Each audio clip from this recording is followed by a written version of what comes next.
You are watching another episode of Concussed, Understanding the Invisible Injury. This is show 4, and I've got a very special guest coming up in a few minutes to talk not only about how she got involved with the concussion world, but more importantly, how her daughter is. That first met Jami Uretsky, and we'll talk a little bit about her daughter, how she's doing now, and of course, what Jami's doing. She's been a very, very loud advocate, which is very important. I wrote a book, as you know, with Keith Primo called Concussed, and we were so blessed. It was being written in 2011, a little bit delayed. And you know what happened? It was so delayed that when her daughter had a life-altering concussion in 2011, in October, we had enough time to get her story in, which was so important. So we're really excited about that and being able to talk to her about that situation where Madeline is today, and of course where Jami is. But before we do that, Concussed is going to be on every Tuesday at 7 o'clock. It's brought to you by the Fired Up Network. We will be on their network as of next week. We have been dealing with a couple of technical issues, but we are certainly excited about being a part of this incredible network that will take us to over 150 different podcasts around the world. So that's pretty exciting. And of course, through our Gooch Live Productions, we are on 5 video podcast platforms. So we're really starting to grow, and it's all because of you taking the time out to be part of it. And of course, it's all about the guests. Listen, Shift Concussion Management, Scott Holler and I had a talk today, and it was all about Jami and the passion she has for helping other people through this very dark injury, because she's lived it. As a parent, to see your child suffering, it's very difficult to understand the real world at the time when it's all happening. Jami was able to meet several people along the way. We'll talk to her about that, and of course find out how she got to where she is today and how Madeline is obviously doing very well, and we're very proud of her. All right, without further ado, one of my good friends, an incredible ambassador for concussions, Concussion Mom, Jami Uretsky. Hi, Jami. Hi. I think Jami's a little bit frozen, but we'll see. Hi, Kerry. If we can get. Thanks for having me. There you are. Good. I knew you'd move in. How are things? Good. How are you? Thanks for having me on. We're really good. It seems we have a little bit of a lag on your Wi-Fi, but we will hopefully get through it. You are down in the United States of America, of course. You're in Boston, or very close to Boston. Tell us how things are down in Boston right at this moment.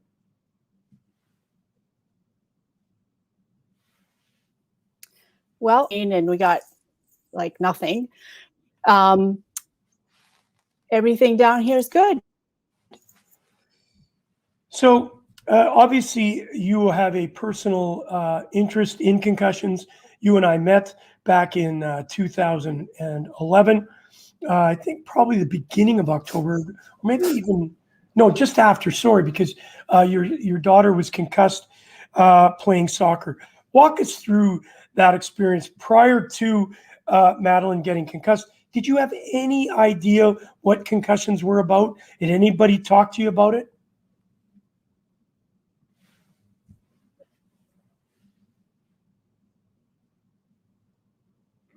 I've had 2 concussions, but they were a long time ago when you didn't really pay that much attention to them. And I do remember I did take like an online exam. All the parents had to take it about concussions. And I remember sitting on the edge of my bed thinking, this is so stupid. It does not apply to me. I'll just get through it and I'll be done. And then lo and behold, we all know what happened then. She was playing in a game. It was raining. It was October 13th, 2011. And she had hurt her leg. So she wasn't supposed to play. And so I didn't rush to the game because it was pouring and she wasn't going to play.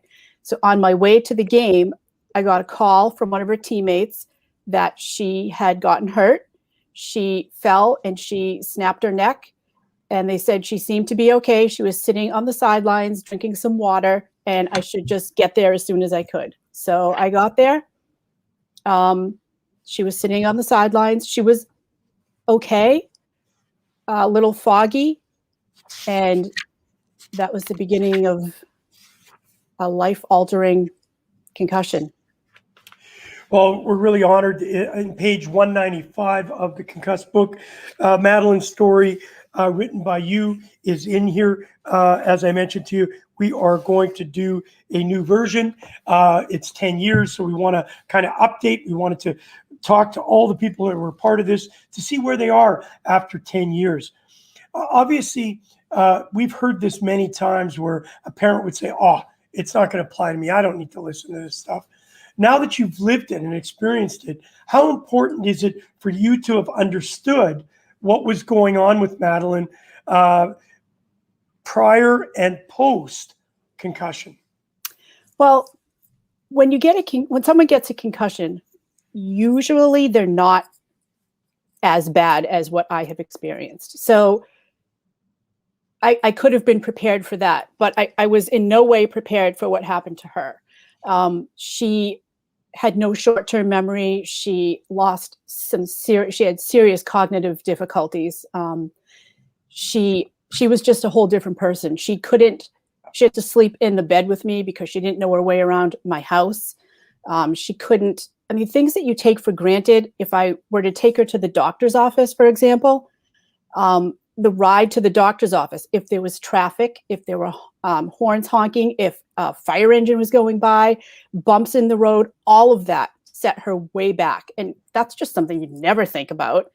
And to go to the doctor in the acute stage, it was so exhausting for her. That's all she could do. So if I had an errand to do on the way home, like I just wanted to run into the grocery store, I couldn't do it. She couldn't go in the grocery store, couldn't look at the fruit displays, the carts on the floor, the sound from the cash registers, just stuff you don't think about.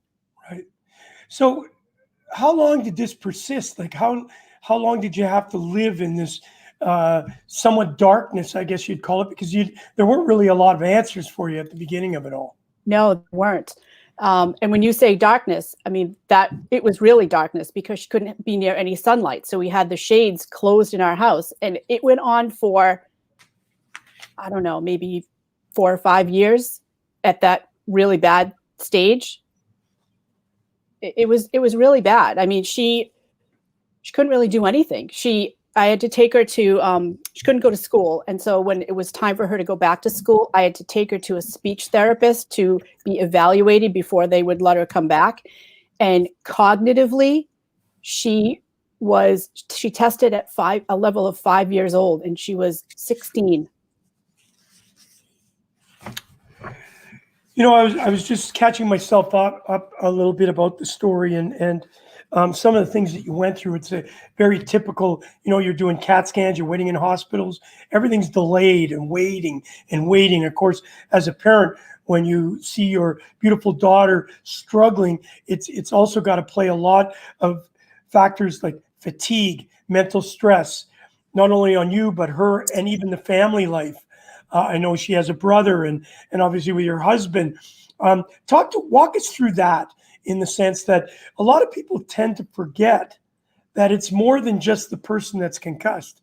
There's a lot to deal with as a mother or a father or even a loved one to try and handle, number one, your own life, and then dealing with something you really aren't set up for. And I know, reading what you went through, and we talked about this, you didn't have a lot of help at the beginning. You went out and educated yourself because you just weren't getting the answers from the medical world. Right. And in fact, one of the first people I emailed, for help was you, as you know. And you were immensely helpful to me. So she has a wonderful doctor, Dr. Cantu at Emerson Hospital. But beyond him, I really did not know what to do. So I spent while she was asleep, which was a lot of the time in the beginning, she just slept a lot.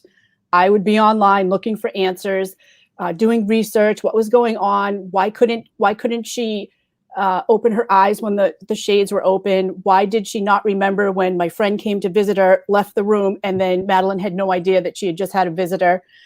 there were so many unanswered questions. And so I just did research and I just educated myself as best I could.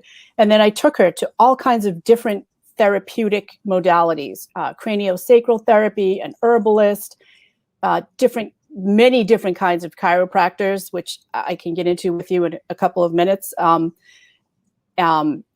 Speech pathology, speech therapist, physical therapy. Sometimes it helped, sometimes it didn't, and sometimes it made it worse. So that's another thing that you have to remember when you have a concussion or a brain injury, is if you're going to do these things, you got to make sure that that person knows a brain injury, because it can really set you back. Right. And we've heard that quite often, obviously working with Shift Concussion Management and Scott Holler and being with them for so long. One of the things that ends up happening is a person gets a direction, and that direction may not be right because there was a misdiagnosis, and then all of a sudden, you're set back 2 or 3 months, and then of course you're in big trouble because it's really tough to reel back. And obviously our producer, Jordan LaRoche, talked about it last week about that, is that, it's so important to get that first diagnosis, and then from that, because everyone's different, that as far as brain injuries go, and getting the proper management of it. So first you got to get the proper diagnosis, then knowing that person knows how to do the certain disciplines, because concussions is not just a brain injury. There's a lot of things that go into it: vestibular, alveolar, obviously all the different symptoms that are there. And so some of it's chiropractic, as we'll learn in a few minutes. It could be, some soft tissue at the back of the neck, which we learned from Crosby's situation. So how did you manage, after all this time and all this frustration, not to lose your mind and be able to kind of put it all together? Because you needed to not only for Madeline, but also your family and of course your own sanity. Well, for one thing, I was lucky enough that I could stop working. So she needed full-time care around the clock. So I stopped working and I just devoted myself to taking care of her. I would see her friends go get their licenses. She couldn't get her license on time. They went on trips together. She couldn't go on the trips. It was really, really hard as a mother to see all this pass my child by. And she was a teenager, right? And she was in high school. That's when you're supposed to be having some fun. You have your friends, and she had none of it. And as a mom, it was really hard, but I just had no choice. I really did not have a choice. This is what I had to do. In terms of my husband, he was fantastic. He said, whatever you need to do, you do it. We can go over the different things that you're going to take her to. And you just do what you have to do. In terms of my son, he was fantastic, because you know what? He got very little attention during a long period of time. And he was in high school because they're only a year apart. But he was really understanding of what needed to be done for her. She couldn't do anything. And we hear that a lot. The second or third siblings kind of get forgotten in it, because obviously you're just so focused on that child, that it does create issues. We've heard often it has created issues, not only mentally for the other siblings, or a strife in the family, which obviously you certainly don't want to have. I'm sorry, I'm hearing a little bit of an echo here. Just let me see if we can get rid of that. Yep. So I wanted let's fast forward 10 years. Obviously, we will go back to some of the parts of Madeline through this and some of the trials and tribulations you had. But it has been a long, long journey. Is the journey successful? Are you concerned about any other things flaring up? Or is Madeline at a new normal where, a lot of people don't understand? You may not be that same person. You may have to end up being a new normal. I know I did. I know Keith Primo did. I know Jordan has talked about it. Paul Rosen has mentioned it. So I'm thinking it's almost everybody in this case. Talk to us about that. So, yeah, I can hear the echo. Can you hear me? I hear you perfectly. Okay. I hear an echo now. It's these internet woes we get the odd time. Let's try something else. We didn't hear it from the start, so. No. Any better? Yep. Okay, so the new normal. So before she got hurt, she was a tremendous athlete. She played 4 sports in high school, and obviously that had to stop. She just started running again in July. So how's that? Almost 10 years without doing anything. And her head still hurts when she does it. It ramps up when she runs, but she's able to manage it better. And she played hockey, she played soccer, she ran spring and winter track. I mean, she really was an athlete, and all this time doing nothing until July. She was a great student, and she was very, very competitive. So she had to miss almost a year of school. She went back to school. She couldn't be in those same honors classes that she was, and that was kind of crushing to her soul. You know, she liked being smart, and she couldn't go back into those same classes because she tested at 5 years old. So she had to have tutors. The school she went to was fantastic. They tutored her over the summer before she went back. She went back, and she had all kinds of accommodations where she could leave the classroom early before the bell rang, so she could go into a quiet room and not hear the bell or the commotion of the kids in the hallway. She wanted to be an eye doctor before she started college, before she got hurt. Obviously, that did not work out. Right.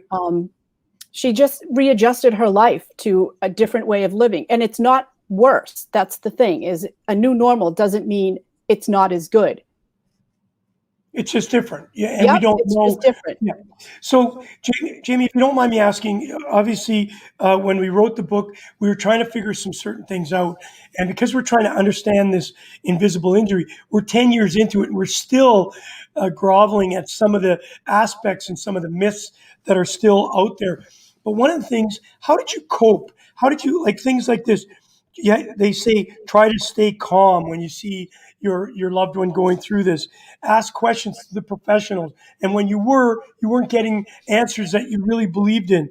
Do not keep your feelings locked up. So you must have been an emotional wreck, yet you didn't want to show Madeline, obviously, that you were falling apart. And I know from my situation, my ex-wife, she had no clue. She was lost in it.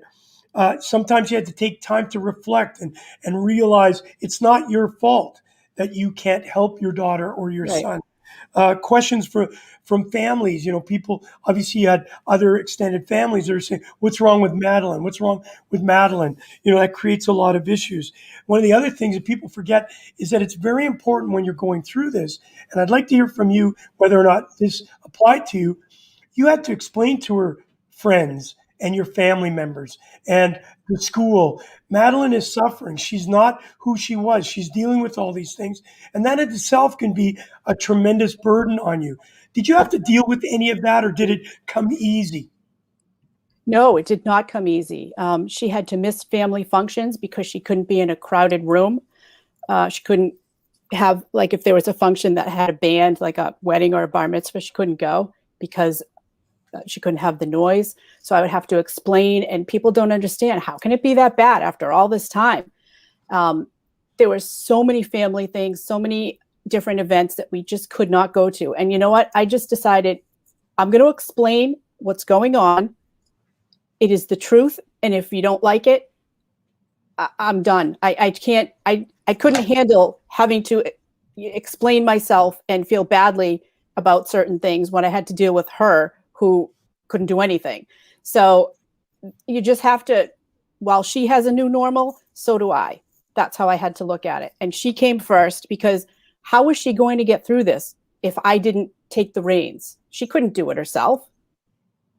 Jami, that's amazing. It's the first time actually I've heard somebody say that the support group or support person that's helping the person that's concussed had a new normal. And we don't think like that. Thank you for sharing that, because obviously we don't realize the stress and anxiety that comes along with it. Listen, obviously, she's doing very well right now. She's still working as a research coordinator at BU, which is Boston University, the CTE Center. You mentioned Dr. Robert Cantu, an absolute legend and just a wonderful human being. Talk to us about the advantage that she's lived through that, and now her being able to apply a lot of the personal, not book smart, but actually the living experience of a concussion. Well, because of her concussion, she now has some issues that she did not have before the concussion. So she's got some learning issues. She's got some ADHD. She has a constant headache that has not subsided. It's gone down, but it hasn't gone away since 2011. So she deals with that on a daily basis. And what she's done is she went to college. She majored in neuroscience. She got her job at BU when she was still in college. She was doing an internship there. And then when she graduated, they hired her. So she does research on CTE. She also is a mentor to other kids with learning disabilities. She has a part-time job where she does that. She's adapted very well. And she's taken what's happened to her and used it as a strength going forward in her life. Which is just absolutely incredible, because not everybody can do that. And you know what's even more incredible is you, as Concussion Mom. You have a podcast. You're an advocate in helping people being educated on the cause, effect, and consequences of it. Obviously, you see the people that have joined us. Matthew Meisner out of Argentina is saying excellent stuff. Thank you, Jami and Gooch. And then Sam Trapolino, all the way from Adelaide. Thank you, Jami, for telling your story. And that's one of the things that people don't realize. You're watching Concussed, Understanding the Invisible Injury. You're with myself, Kerry Goulet, and Jami Uretsky, who is not only a tremendous ambassador and advocate for concussions, but you're actually being vulnerable, and you're opening up and allowing us to understand the hurt and the darkness of this injury. And yet we can certainly help others prepare themselves if they haven't already been through some of the things that you've just discussed. And again, I want to reiterate, I love the fact I've been talking new normal for a long time, and it's been more about the actual person that suffered the concussion. And tonight, I've learned something.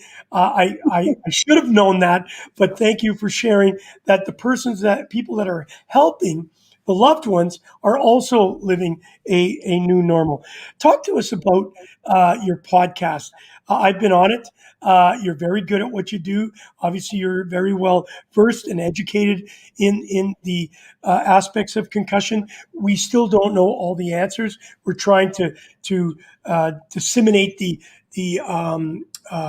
myths of all these things that people are saying, and we want to get back to the actual facts. It's really important to get to people that are true experts, not selling go-go juice, not selling vitamins, but getting into the true. And I'm certainly not criticizing anybody that's out there that sells vitamin pills, but Right. let's put it in perspective.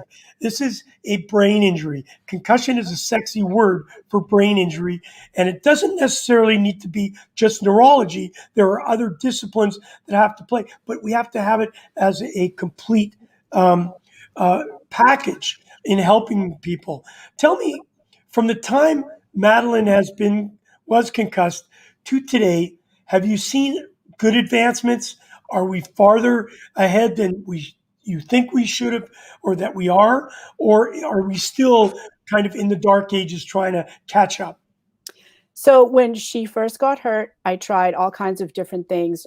She went to a massage therapist who specialized in something called Jin Shin Do, which is a treatment for brain injuries.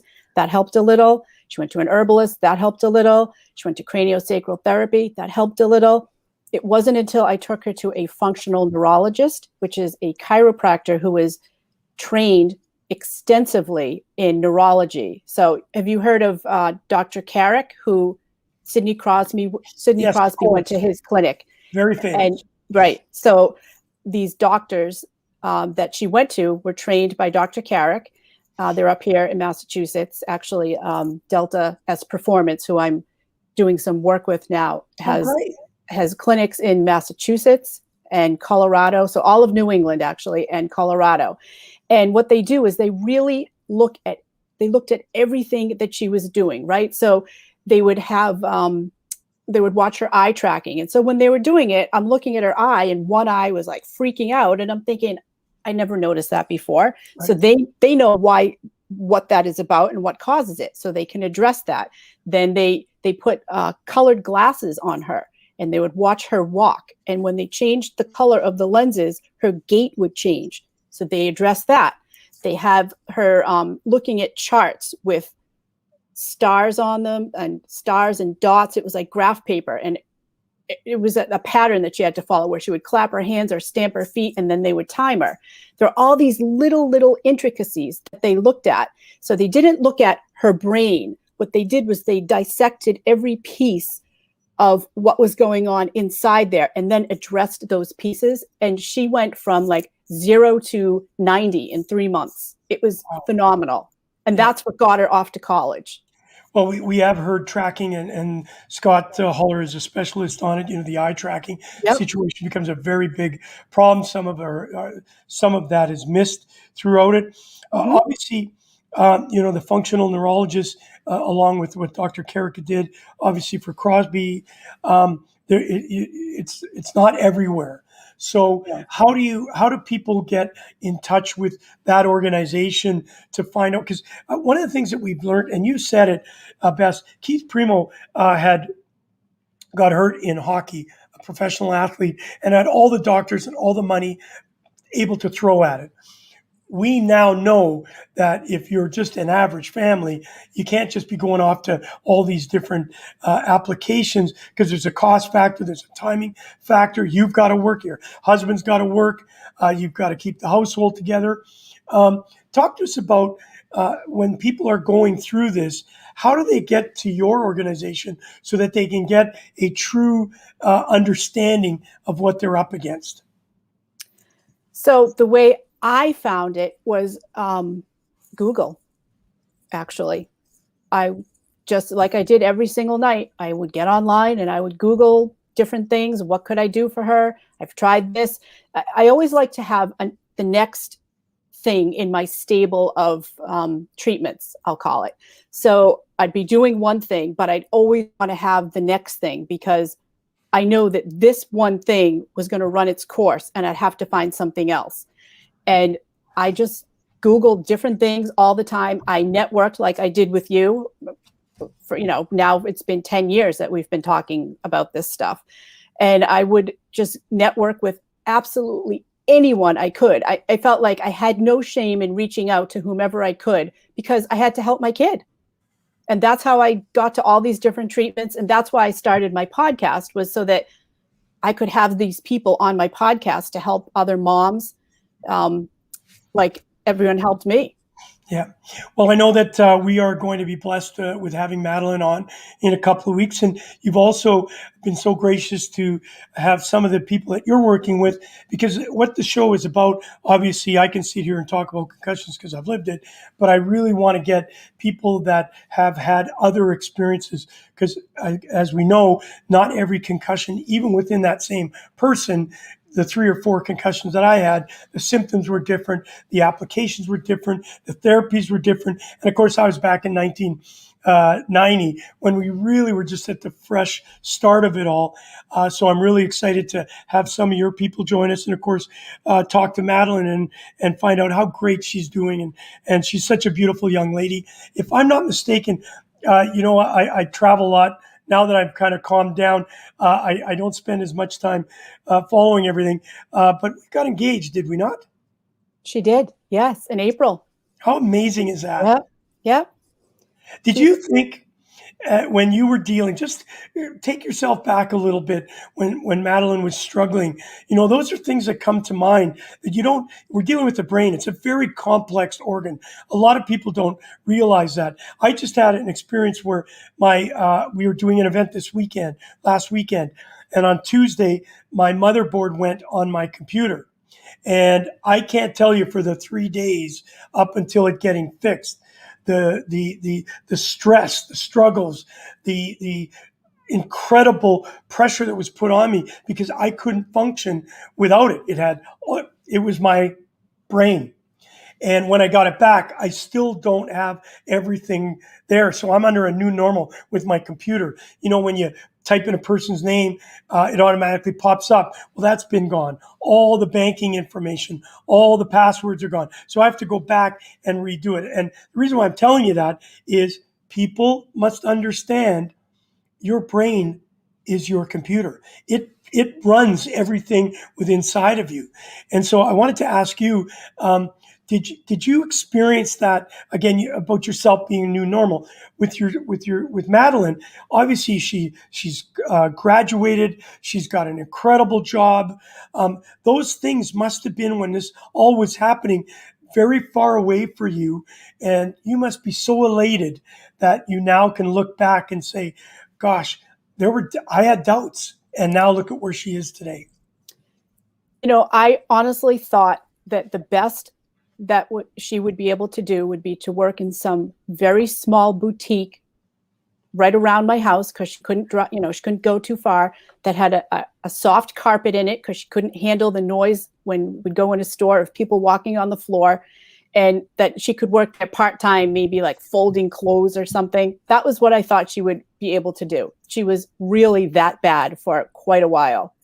So to see how far she's come, it's a testament to her spirit also, though. She happened to have been, as I told you, an athlete. So she has a very competitive spirit, and she was not going to let this get the best of her. She told me that many times. She was not going to let this run her life.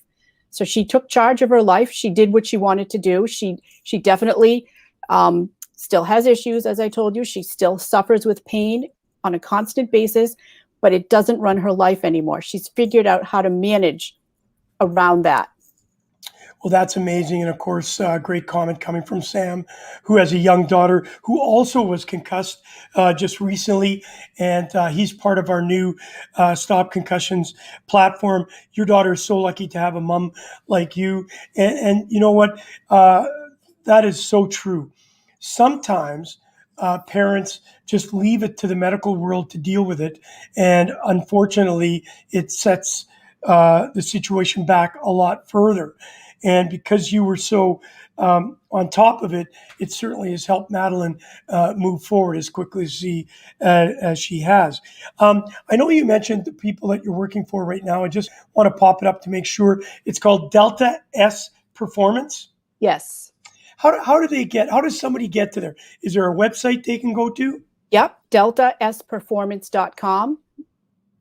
Say it one more time. DeltaSperformance.com. Yep. Okay. And what about? They can email me at Jami, Jami, at DeltaSperformance.com. Okay. So I'm going to put that up on the site so that people can get a hold of you. Obviously, you're down in the States. They have offices in New England and in Colorado, and not even so much a person that needs to talk to you about that particular, but because you've lived it, it would be absolutely amazing. And I know you do that for other moms that maybe and fathers that are going through this and need that ray of hope. Mm-hmm. Absolutely. Anyone can contact me to get advice or, vent, whatever it may be. I'm happy to share my experience and help anyone through it. It's not an easy road. And it's definitely not an easy road. I wanted to leave you with that and talk about, obviously, we're grateful that what you do. Of course, it was a necessity for your daughter, but you didn't have to go farther. You didn't need to go and do all that you're doing. So we're very blessed that you are doing that. As we wrap up, talk to us about the hope now, the hope of you doing what you do. Obviously, Madeline getting better. There's a wedding in the works. Obviously, COVID has certainly set a lot of things back, and we've had to learn how to pivot. Financial strains on people, emotional strains. Obviously, the pressures of not knowing, very similar to a concussion situation. How do you see the next year for Jami and your lovely family? Well, just kind of doing what we're doing. Madeline is living out of state now, and she's still working remotely for BU. She'll continue that for another couple of years, and then she's going to get a PhD. I will keep doing my concussion advocacy because I just feel so passionately about it. You know, I was that mom who had the 2 kids, who played the sports, who went to school, had a nice life, and never imagining that this would happen to me. And then there I was that one person who had it at the worst of anyone that I knew at the time. And, you know, I just can't stop advocating about it because it is so life-changing for the person who gets the concussion, for the caregiver, for the siblings, for the grandparents, for everybody. It affects the whole family. It affects the whole community, the friends, everything. Yeah, that's one point. Thank you.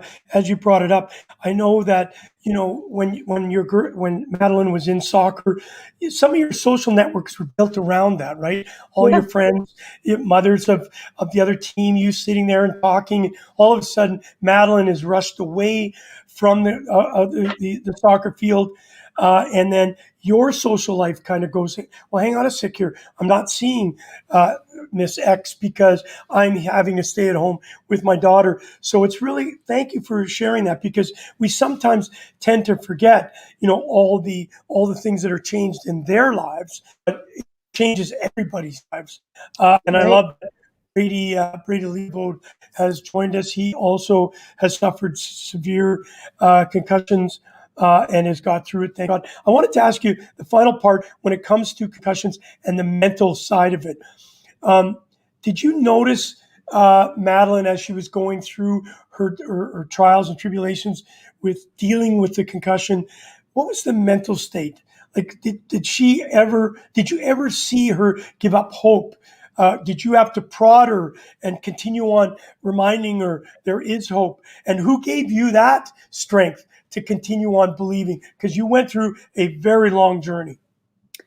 You know what? I never had to prod her.